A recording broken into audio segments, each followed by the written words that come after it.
Iran की तीन nuclear sites पर हमले के बाद अमेरिका दावा कर रहा है कि उसका ऑपरेशन सफल रहा है। अमेरिका के बम वर्षक विमानों ने ईरान में घुसकर हमला किया है और सुरक्षित वापस लौट आए। अमेरिका ने यह भी दावा किया है कि ईरान को हमले की भनक तक नहीं लगी है। 25 मिनट पर अमेरिकी B-2B बम वर्षक विमानों ने ईरान की 3 परमाणु साइट्स को तहस नहस बर्बाद कर दिया है। कैसे अमेरिका ने इस पूरे ऑपरेशन को अंजाम दिया, इसकी पूरी इनसाइड स्टोरी आइए हम आपको दिखाते हैं।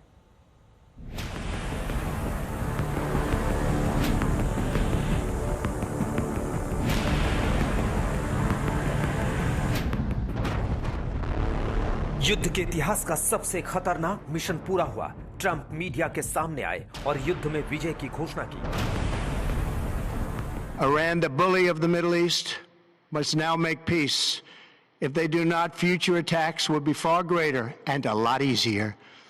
For 40 years, Iran has been saying death to America, death to Israel.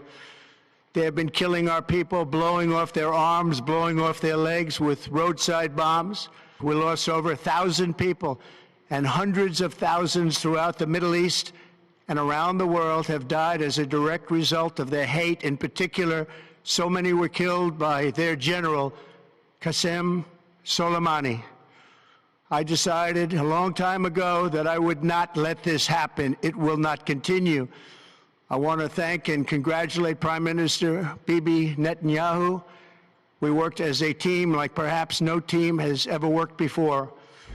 America ने जिस तेजी और सटीकता के साथ ईरान पर हमला किया, वो युद्ध के इतिहास में मील का नया पत्थर साबित हुआ है।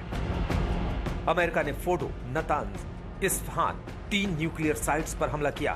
फोर्डो और नतांज पर अमेरिका ने 7 B-2 स्टेल्थ बॉम्बर से हमला किया और दोनों ही ठिकानों पर 14 बंकर बस्टर बम गिराए।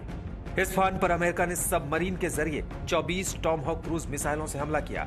यह पूरा ऑपरेशन सिर्फ 25 मिनट में खत्म हो गया। अमेरिका की तरफ से दावा किया गया है कि ऑपरेशन उनके युद्ध इतिहास का सबसे अनोखा ऑपरेशन था और इस तरह का पहला ऑपरेशन था। इस ऑपरेशन में अमेरिका के कुल 125 एयरक्राफ्ट्स ने हिस्सा लिया। सीधा हमला सिर्फ 7 B-2 बॉम्बर्स ने किया, लेकिन इसके अलावा और भी एयरक्राफ्ट ऑपरेशन में शामिल थे, जिसमें 4th और 5th जनरेशन के फाइटर जेट्स भी शामिल थे। इसके अलावा एयर रिफ्यूलिंग टैंकर एयरक्राफ्ट भी थे, इंटेलिजेंस और सर्विलांस एयरक्राफ्ट्स भी थे। अमेरिका ने इस ऑपरेशन में कुल 75 गाइडेड बम का इस्तेमाल किया। इस ऑपरेशन में 30,000 पाउंड के 14 बमों का इस्तेमाल किया। इस हिसाब से ऑपरेशन में लगभग 2 लाख किलोग्राम बारूद का इस्तेमाल हुआ है। 2:10 a.m. Iran time, the lead B-2 dropped 2 GBU-57 massive ordnance penetrator weapons on the first of several aim points at Fordo.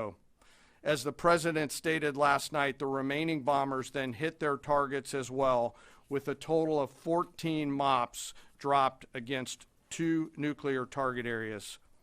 All 3 Iranian nuclear infrastructure targets were struck between 6:40 p.m.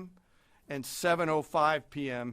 Eastern Time. Again, that's about 2:10 in the morning local time in Iran, with the Tomahawk missiles being the last to strike at Esfahan to ensure we retain the element of surprise throughout the operation.